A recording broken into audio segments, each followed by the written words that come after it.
Bab 45. Renata. Panggilan Ibu Dewi spontan membuat Renata terlonjak kaget. "Mama." Ibu Dewi berjalan ke arahnya, duduk di tepi ranjang. "Kenapa kamu tidak istirahat?" ujarnya lembut. Mualnya sudah hilang. Menatap wajah Renata yang sudah terlihat lebih segar. "Ini baru mau tidur, Mah. Tadi ada temanku mengirim pesan," jawabnya mencari alasan. "Ya sudah kalau gitu." Ibu Dewi pun keluar kamar. "Buku materiku kemana?" Sasi memeriksa tasnya, mencari buku tugasnya. "Ya ampun, sepertinya di Elkan," gumamnya yakin. Jika Elkan kemarin meminjamnya, hari ini hari Minggu, jadi Sasi tidak mungkin bertemu dengannya. Ia pun segera menghubungi Elkan. "Halo, kamu di mana? Sepertinya buku materiku ada di kamu," ujar Sasi tanpa basa-basi. "Astaga, kenapa kalimat pembuka seperti itu? Apa kamu tidak ingin menanyakan kabarku atau bilang, 'Aku merindukanmu'?" Elkan, godanya. "Iis, sudah cepat ke rumahku. Aku butuh buku itu. Aku sedang malas keluar rumah. Kamu saja yang kesini." "Ya ampun, kamu ini," Sasi mendesis kesal. "Ya sudah, kamu di mana sekarang? Aku akan ke sana." Sasi menutup teleponnya. Tak lama Elkan mengirimkan alamat padanya. Tanpa menunggu lama, Sasi segera keluar rumah untuk menemui Elkan. Taksi yang ditumpanginya berhenti di depan gang kecil. "Di sinikah alamatnya?" Kembali mengecek alamat yang diberikan Elkan, Sasi berjalan masuk ke dalam gang yang padat dengan rumah penduduk itu. Langkahnya terhenti di depan sebuah kos-kosan kecil. Sasi segera meraih ponselnya dan menghubungi Elkan. "Aku sudah di depan." Elkan membuka pintu, dan menunjukkan wajahnya. Ternyata benar Elkan tinggal di kos-kosan kecil itu. "Masuklah." Sasi melangkah ragu. Kos-kosan itu tampak kecil dan pengat. Hanya terdapat kasur lantai dan lemari kecil di dalamnya. Sasi memutar pandangannya tidak percaya. "Kamu tinggal di sini sendirian? Mana keluargamu?" tanyanya seraya duduk di lantai. "Orang tuaku ada, tapi tidak tinggal bersamaku." Jawaban Elkan selalu tidak jelas, jika disinggung tentang keluarganya. Sasi menghargai itu.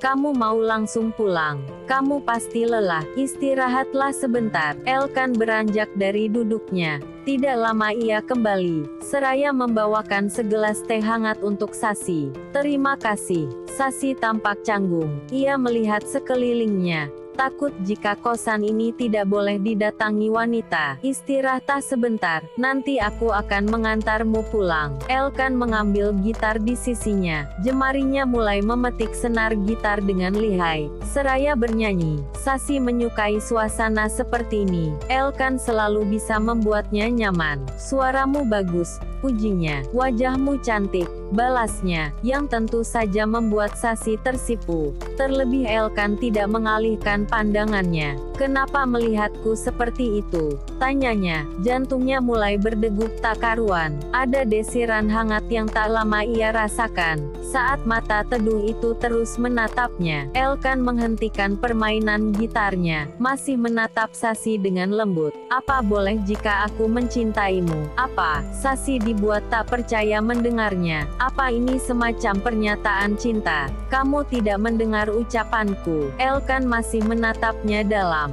Kamu tidak bercanda?" Elkan tidak menjawab. "Tentu saja aku bercanda." Senyum jahil tersungging di bibirnya. Dan detik itu juga, wajah Sasi langsung memerah seperti kepiting rebus. Ia sudah menganggap serius semua ucapan pria di hadapannya itu. Tapi Elkan ternyata hanya bergurau. "Ya sudah, aku pulang dulu." Sasi yang merasa jengkel pun segera berdiri dari duduknya. "Kenapa buru-buru? Aku akan mengantarmu." "Tidak usah, aku buru-buru." Sasi segera keluar dari kosan Elkan. Pria itu benar-benar keterlaluan, gumamnya kesal. "Mas, aku mau itu." Pinta Renata manja seraya menuju ke lauk di meja makan. Setia pun mengambilkan lauk yang diinginkan Renata. "Renata, kamu kan masih bisa ambil sendiri," ujar Ibu Dewi merasa sikap Renata terlalu berlebihan. "Tidak apa-apa, Bu," sahut Setia. Sudah lama ia memang menginginkan kehamilan Renata, membuatnya merasa tidak keberatan melakukan sesuatu yang diinginkan Renata. "Sayang, bagaimana kalau kita periksa kandunganmu?" kamu belum memeriksakan kandunganmu kan? Usul Setia. Uhuk. Renata sampai tersedak. Buru-buru ia menengguk air putih di sisinya hingga tandas. Nanti sajalah mas, lagi pula sudah diperiksakan, dan hasilnya positif. Renata, ini kan kehamilan pertamamu, jadi lebih baik kamu periksakan ke dokter, timpal Ibu Dewi. Baiklah, kita periksa setelah kamu pulang nanti. Renata menurut. Setia tersenyum puas. Ya sudah, aku hanya mengajar sebentar, nanti siang aku pulang. Setia menyudahi sarapannya. Tidak lupa ia memberi kecupan hangat di dahi dan perut Renata. Renata kembali ke kamarnya. Ia menggigit ujung kukunya dengan gelisah, sedangkan Ibu Dewi yang tengah bersantai di taman, mengeritkan dahinya saat ada nomor asing yang menghubunginya. Si penelepon mengatakan, jika ia teman Ibu Dewi, dan meminta Ibu Dewi untuk menemuinya di sebuah resto. Ibu Dewi yang langsung percaya pun segera bergegas pergi untuk menemui temannya itu. Sementara selesai mengajar, Setia menepati janjinya untuk segera pulang, dan akan menemani Renata periksa kandungan. Sayang, panggil Setia setibanya di rumah. Kemana dia? Melihat suasana rumah yang tampak sepi, Setia menuju kamar. Tidak ada Renata di sana. Setia kembali ke lantai 1. Tampak Ibu Dewi yang baru saja masuk ke dalam rumah. Mama dari mana? Setia, kamu sudah pulang. Ini loh, tadi ada yang menelepon Mama. Katanya dia teman Mama, dan mau bertemu di resto. Tapi Mama ke sana ternyata orangnya tidak ada, nomornya pun tidak aktif. Keluh Ibu Dewi dengan wajah kesalnya, merasa sudah dipermainkan. Seharusnya Mama tidak usah langsung percaya. Setia menggelengkan kepalanya, dengan sikap polos sang ibu. Oh ya Renata kemana ya? Renata memangnya tidak ada. Tadi ada kok di rumah. Tidak ada Pergi kemana ya dia? Ya sudah, kamu coba telepon saja. Setia merogoh ponselnya di saku celana, mencoba menghubungi Renata beberapa kali. Tidak diangkat.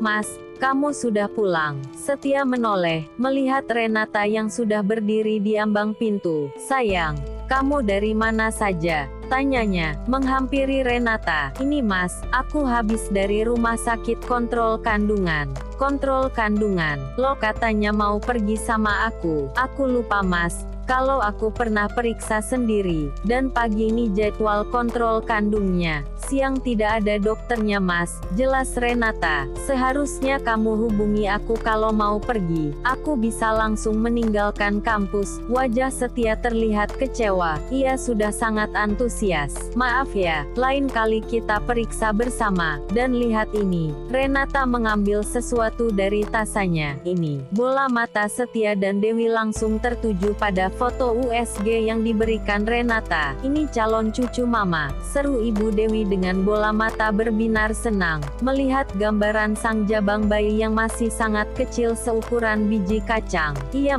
ini calon cucu Mama. Renata tersenyum. Seharusnya aku tadi menemanimu. Keluh Setia. Nanti kita periksa lagi ya Mas. Lagi pula kan yang penting janinnya sehat. Iya Setia, itu benar. Yang penting janinnya sehat, timpal Ibu Dewi. Walaupun ia belum sepenuhnya bisa menerima Renata, tapi ia pun antusias dengan kehadiran calon cucunya.